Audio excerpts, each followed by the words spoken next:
ஆசிரியர் பெருமக்களுக்கு வணக்கம். டெட் பேப்பர் 1 and 2 உளவியல் சைக்காலஜி முக்கிய வினாக்கள் பார்க்கலாம்.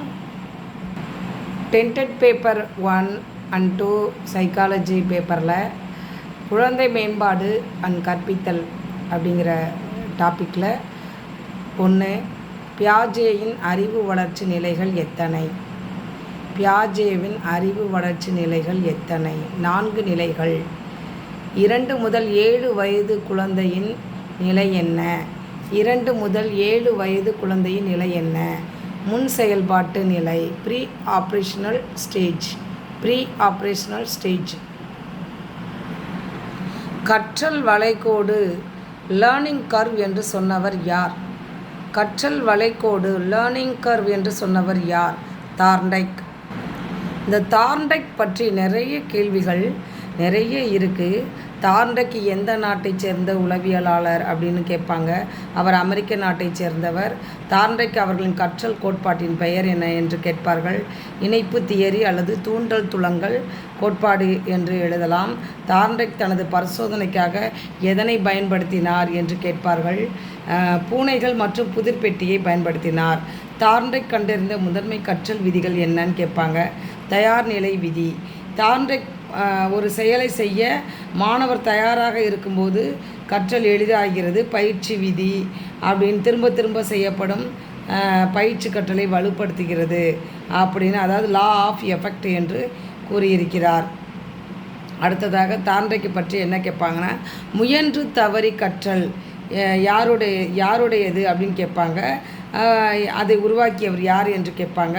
எட்வர்ட் தார்ண்டைக். நுண்ணறிவை எத்தனை வகைகளாக தார்ண்டைக் பிரித்தார் அப்படின்னு கேட்பாங்க. அவர் நுண்ணறிவை 3 வகைகளாக பிரித்தார் என்று எழுதலாம். அடுத்ததாக தார்ண்டைக் எழுதிய புகழ்பெற்ற நூலின் பெயர் என்ன? அவர் விலங்குகளின் நுண்ணறிவு அப்படி அந்த டாப்பிக்கில் அவர் நூல் எழுதியிருக்காரு என்று அவரை பற்றிய கேள்விகள் கேட்பார்கள். உங்களுக்கு ஞாபகத்திற்காக இதை நான் கூறுகிறேன், ஞாபகத்தில் வச்சுக்கோங்க. டிஸ்கால்குலியா என்பது என்ன குறைபாடு? கணக்கு பாடத்தில் குறைபாடு உள்ள மாணவர்களுக்கு தான் டிஸ்கால்குலியா என்று அதை குறிப்பிடுவார்கள். கோல்பர்க் ஒழுக்க வளர்ச்சி நிலைகள் எத்தனை? கோல்பர்க் ஒழுக்க வளர்ச்சி நிலைகள் 3 நிலை 6 படிகள். செயல்முறை ஆக்கம் யாருடையது அப்படின்னு கேட்பாங்க. PF Skinner. செயல்முறை ஆக்கம் யாருடையது? PF Skinner. ஐக்யூ சூத்திரம் என்ன? மனவயது பை காலவயது பெருக்கல் 100. மனவயது பை காலவயது இன்ட்டு 100. குழந்தைகளின் முதல் ஆசிரியர் யார்? தாய் மற்றும் பெற்றோர். குழந்தைகளின் முதல் ஆசிரியர் தாய் மற்றும் பெற்றோர் தான். நாமெல்லாம் 2வது பெற்றோர் என்று அழைக்கப்படுகின்ற ஆசிரியர்கள். நாம் 2வது பெற்றோர். தாய் தான் முதல் ஆசிரியர், நாம் 2வது பெற்றோர். அடுத்தது கிண்டர்கார்டன் முறையை உருவாக்கியவர் ஃப்ரெடரிக் ப்ரொஃபெல். கிண்டர்கார்டன் முறையை உருவாக்கியவர் ஃப்ரெடரிக் ப்ரொஃபெல். ஆர்டிஇ சட்டம் எந்த ஆண்டு இயற்றப்பட்டது? 2009ஆம் ஆண்டு. ஆர்டிஇ சட்டம் எந்த ஆண்டு இயற்றப்பட்டது? 2009ஆம் ஆண்டு. உள்ளடக்கிய கல்வியின் முக்கிய நோக்கம் எல்லா குழந்தைகளுக்கும் சமமான கல்வி கொடுக்க வேண்டும். எல்லா குழந்தைகளுக்கும் சமமான கல்வி கொடுக்க வேண்டும். மாஸ்லோவின் தேவை படிநிலையில் முதல் தேவை என்ன? மாஸ்லோவின் தேவை படிநிலையில் முதல் தேவை என்ன? உடலியல் தேவை. CWSN விரிவாக்கம் என்ன? Children with special needs. பார்த்து கற்றல் யாருடையது? ஆல்பர்ட் பண்டூரா. பார்த்து கற்றல் யாருடைய கோட்பாடு? யாருடைய கூற்றுன்னு கேட்பாங்க. ஆல்பர்ட் பண்டூரா. படைப்பாற்றலுக்கு எதிரானது எது? படைப்பாற்றலுக்கு எதிரானது மனப்பாடம் செய்தல். அடுத்த கேள்வி, NEP 2020 படி 5+3+3+4 என்ற அமைப்பில் முதல் 5 ஆண்டு என்பது என்ன? அது ஃபவுண்டேஷனல் ஸ்டேஜ். அதாவது 3 to 8 வயது தான் ஃபவுண்டேஷனல் ஸ்டேஜ். ADHDயின் விரிவாக்கம். Attention deficit hyperactivity disorder.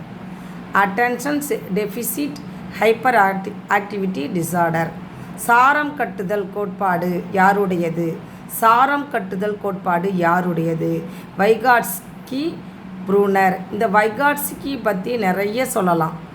வைகாட்ஸ்கி பற்றி நிறைய கேள்விகள் வரும். உங்களுடைய ஞாபகத்துக்காக சொல்கிறேன். சமூக கலாச்சார கொள்கையை உருவாக்கியவர் அவர் தான். குழந்தைகளின் கற்றல் வளர்ச்சி மற்றும் அறிவாற்றல் வளர்ச்சிக்கு எது முக்கிய காரணம் அப்படின்னு வைகாட்ஸ்கி குறிப்பிடுகிறார்னு கேட்டால் சமூக இடைவினை.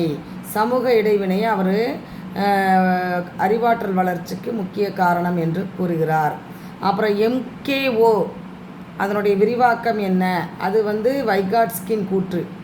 அந்த MKO என்பது வைகாட்ஸ்கியின் கூற்று. மோர் நாலெட்ஜபிள் அதர். மோர் நாலெட்ஜபிள் அதர், அதுதான் அவருடைய கூற்று.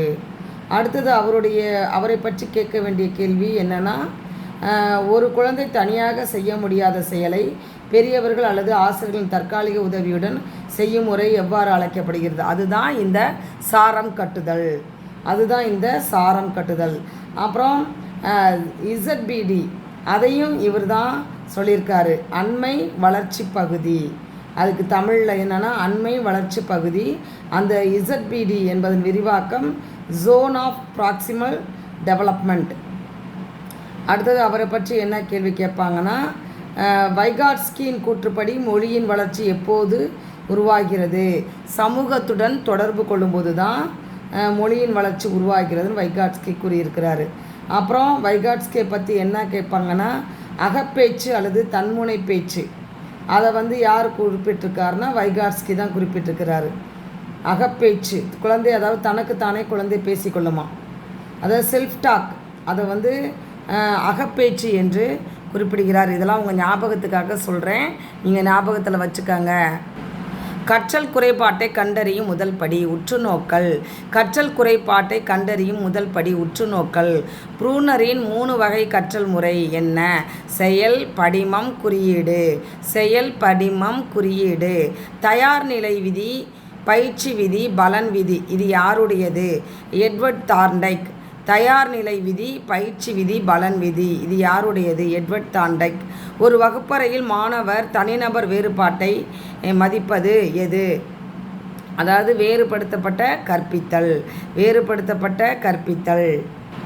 குழந்தை பருவம் எந்த வயது வரை? 0 to 12 வயது வரை. குழந்தை பருவம் எந்த வயது வரை? 0 to 12 வயது வரை. உளவியலின் தந்தை எனப்படுபவர் யார்? வில்லியம் உண்ட்.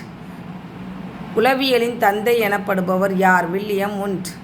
தொடர் முழுமையான மதிப்பீடு CCயின் முக்கிய அம்சம் என்ன? பாடம் ப்ளஸ் பாடம் இணை செயல்பாடுகள் இரண்டையும் மதிப்பிடுதல். பாடத்தோடு பாட இணை செயல்பாடுகள் இரண்டையும் மதிப்பிடுதல். பள்ளிக்கு பயப்படும் நோய் ஸ்கூல் ஃபோபியா. School phobia. குழந்தைகள் மொழியை எப்படி கற்கிறார்கள்? சாம்ஸ்கி கோட்பாடு என்ன அப்படின்னு கேட்குறாங்க. LAD language acquisition device. Language acquisition device LAD மூலம் கற்கிறார்கள். செய்து கற்றல் வாழ்ந்து கற்றல் இதை வலியுறுத்தியவர் யார்? செய்து கற்றல் வாழ்ந்து கற்றல் இதை வலியுறுத்தியவர் யார்? John Dewey. கற்றல் என்பது நடத்தை மாற்றம் என்றவர் யார்? கற்றல் என்பது நடத்தை மாற்றம் என்றவர் யார்? JB Watson. இவர் நடத்தையியல் தந்தை என்று அழைக்கப்படுகிறார். நன்றி. இதை படித்து நீங்கள் டெட்டில் நல்ல மார்க் வாங்க வாழ்த்துக்கள். நன்றி நன்றி நன்றி.